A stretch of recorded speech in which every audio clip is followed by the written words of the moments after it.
bunch of new players. Okay. Who caught your eye? All of them in different ways. Yeah. It's just nice to get on the ice. Like the one thing that's tough about a session like that is we're kind of squeezing in an ice session on a testing day, off ice testing day, because really after a summertime of skill work, you generally want to step on and have a team practice. So it's tough to have your first day sometimes as still more skill work, but it also is great from like an evaluation perspective. Where you can, you see the D against the D and the fours against the fours. So yeah. Were there any other women that you were really, because just for not having seen them before, like, and you've got a few on this team like that you kind of went, oh, I'm really looking forward to seeing that, and maybe what popped out? I think there's a little bit of that, but honestly, like for me, a lot of it is more just how receptive they are to being coached and being talked to. It's more of a social thing than it is, like I'm not expecting someone to step on the ice in day one in their first training camp and in a skills type of session and wow anybody. Yep. But a lot of it is just, like if something happens within the drill, or if I come and have a chat with them, how receptive are they able to implement the suggestions that were made? So that's what I look for, like how open they are to being coached, and so far so good. We talked to a few of the college kids here today, and one of the common sentiments has been long off season for them, going back to March and such. What has the last few months been like for yourself, kind of leading into the training camp and everything like that here? Yeah, it definitely feels long, and I don't even know if it feels long. I think it just with the start of our season being a unique time where a lot of colleges have started up, a lot pro men's hockey have started up, so it just feels a little bit different. I don't know if the length feels that much different to me. It's just more, as you see players going off to college and going from back to pro camps. It's just, I think, as we shift our off season a little bit better and we get used to kind of the schedule, I think it'll start to feel a lot more normal for sure. And we look back to last year, of course, and kind of the chaotic nature leading into the season and a bunch of unknowns, rules being clarified like weeks before. Like, how different is the preparation going into year two now for yourself versus kind of the wildness that was leading into year one? I love the wildness. Honestly, I thought it was exciting. I thought it was just exciting to be part of something that was starting up so quickly. This year, obviously, you have a little bit better of a runway to prepare. Your team already has somewhat of an established identity that you're just looking to build on. So everything just becomes a little bit easier, a little bit smoother. But then, like in hockey, you're always trying to push the envelope. So you're just finding other things to dwell on or to focus on. So, I love the runway we had. It gave us plenty of time to plan. I thought our draft, like Gina did a great job with our draft, bringing in quality players, quality people. So I think the runway was used properly. Yeah, and now we go into a training camp that's basically half the length of what it was last year. Does that make the evaluation process more difficult now going into this camp where you've got a lot of roster battles at the bottom of the lineup and kind of some camp invites, some draftees that are unsigned, all battling for spots? Kind of what does the evaluation process look like over these next couple weeks for yourself and the rest of the team? Yeah, I think it kind of connects with your last question too, where the runway that we had this year, it's a lot more strategic. It's less of an open trial where a lot of it now is players that are returning, players that have been signed through free agency, or players that have been drafted, and a couple of free agents that are looking for contracts. So it's a smaller group, a shorter time frame, but it's plenty of time to make the decisions that we want to make. What kind of impact have you seen from the off-season already? Gina mentioned that even at the rivalry series, you saw people showing up and it was like, whoa, stronger, faster. Has it jumped out like that to you? Or? Yeah, for sure. I think they just know kind of what they're in for. I think they, like anybody, you're going to grow a little bit from your experiences, and I think the experiences they had within this league last year, the demand of the schedule, the physicality of the play, the caliber of the play, you're going to learn from it. So I think a lot of players, a lot of our players, for example, decided to stay in market for the summer, and they wanted to train. They're responsible to train in their own training groups, but they wanted to train a lot together. And I think that just shows the respect that they have for the league and the other so they maximize their time. So when you do get an early training camp or a rivalry series, they're not in necessarily November form; they're more in December, January form. Yeah, and one of the things obviously leading from rivalry series now into this camp is seeing Daryl Watts in the mix now here in Toronto and kind of seeing her a little bit with Sarah Nurse early on. What is it that you kind of like early on about those two and kind of the skill set match between them? Yeah, it's honestly similar to what I said about this, like identifying some of these players, and I was really impressed with her openness early on to being coached. I think I got a text during rivalry series from her, and she just said, I have a lot to learn, and I like a player that says that's what you want.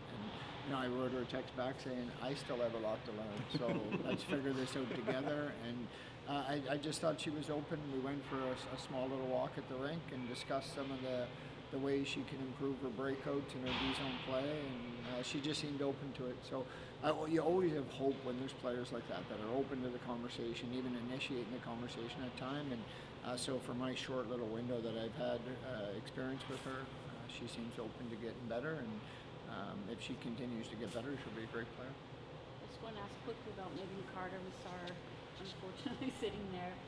So what's the plan to have her watch just to familiarize with how things are run?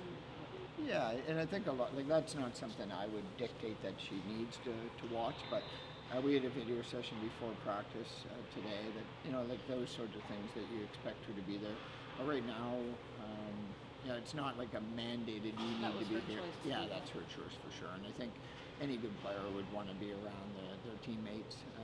But yeah, like she'd be there at video sessions, and when she's ready to get back on the ice, she'll come and join us. Are you No.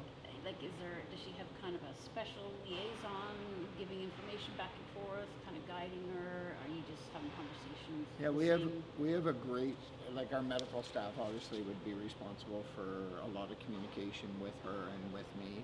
But we usually we'll identify if different athletes are injured or are sick or anything, or they're away from the program, we usually have a return to play coach that's assigned to them. So it'd be just one of my assistant coaches. So even for now, for example, Rachel Flanagan, our assistant coach, works with the D. We assign her to Megan Carter. Jim Midgley's going to be with the forwards, so we assign Jim to Natalie Spooner and a return to play. So a lot of times when you see a player coming back from injury, there'll be some return to play ice. That coach would be responsible to communicate with in medical and strength and conditioning to make sure they're getting what they need to be at their best. Thanks for explaining. You're welcome. And your new assistant coach, Mr. Midgley, you have a history with him, obviously? A little bit, I know him. I coached, we had a short stint, honestly 25 years ago. It's pretty bad. We had a short stint 25 years ago in junior, junior A, and then, so the neat thing is where, there was times where I was coaching at Acadia University, this one started. I left Acadia University to go be a head coach in junior, and he took my assistant coaching job that I left. Okay. So that's what started the relationship 20-something years ago. And then in 2021 was my first experience as head coach with Hockey Canada's national team, and he was our assistant coach for the World Championship. And at that point, during the World Championships, he actually got a call from the New York Rangers to be an assistant coach with the Rangers. So immediately after that World Championship, he went with the Rangers. Okay. And how did you come back together this time around? He was coaching junior hockey. I know Gina actually had all the communication with him early on. It was kind of in season, some chat. One thing Gina is incredible at is constant contact. Constant contact with athletes, constant contact with additional staff, with coaching staff. And it's not like looking to squeeze someone out to get someone in. So she's in constant communication with a lot of people around the game. And when the opportunity came up to potentially add him to our staff, I think she jumped at it, and I definitely support that. I think he's a great coach and a great person. Yeah, and you mentioned him being a great coach. Kind of what does he bring to the staff here? You mentioned him working with forwards. Yeah, he's a bit of a there's a hockey nerd side to him. He loves it. He's got a passion. If you come here at 6:37 in the morning, he's here watching video. He's been here late at night. He's just got a passion for the game. He's got a wealth of knowledge as a player way back when. He was an offensive-minded player, so he can bring that offensive side to the game. I think he's someone that a lot of his career has been as an assistant coach, so he understands what that role means and how you can best assist. But he also got head coaching experience. He's coached at every level. He's coached minor hockey, he's coached junior, he's coached college, and he's coached in the NHL. He's coached women. He's coached world championships. So it's just a nice mix of of knowledge, and then the person side of him is going to help us for sure. And even like today, you probably see on the ice, like I can't pronounce the last name right, but you got a nice Nemo. No, Daniel Tkachuk.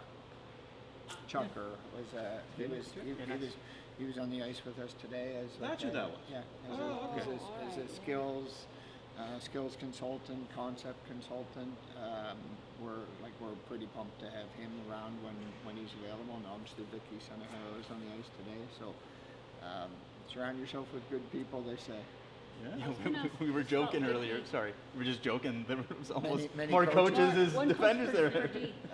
That's With great. Vicky, just really quickly, it just seemed like she was kind of just having some individual conversations and just like helping on the ice. Is that pretty much just get her on the ice? And Yeah, like it's obviously we got to be flexible with her University of Toronto schedule, but I mean that's one thing that she brings that no other one of our staff members can bring. Like she's been to so many championships and the Olympics, and her career speaks for itself. So for her to be able to be a voice or an ear on the ice for our players is something that I definitely can't provide. And I think she just, that special side of it. And then even for us, just, sometimes there's some value in someone that steps away from time to time and then comes back in with fresh eyes. So I'm looking forward to some of those conversations, because sometimes as a coach you can get pretty dialed into the day-to-day grind of it all, and sometimes that creates some blinders. So hoping that some of these additional staff members that we've added just give a little bit of perspective on the whole situation. it was neat to see her pull aside like a rookie. Oh, yeah. Imagine being pulled aside by a rookie, Yeah, sitting hard for a it's- little tip. It's powerful, and I think the cool thing too for her is that it's not, she doesn't have to get into the grind of this. She comes when it works with her schedule, and then we obviously have a defined role for her, and it's just going to be great. Awesome. Thanks, George.